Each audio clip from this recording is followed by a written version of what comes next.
Magandang hapon, merong alaga na nag-iingay. So ito naglalagas ng balahibo. Si Cara. So okay lang to. Kahit naglagas ng balahibo dahil pure feeds na tayo, okay lang yan.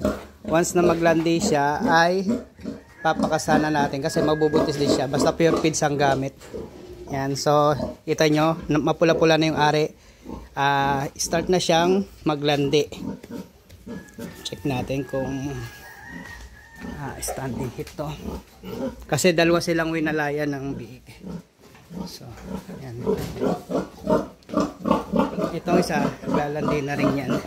Ito namumula pa lang ang ari. So yan, ito hindi pa masyado.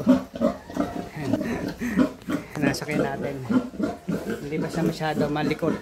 Ano, malikot. So sakyan ulit natin. Yan, malikot pero lalandi na siya.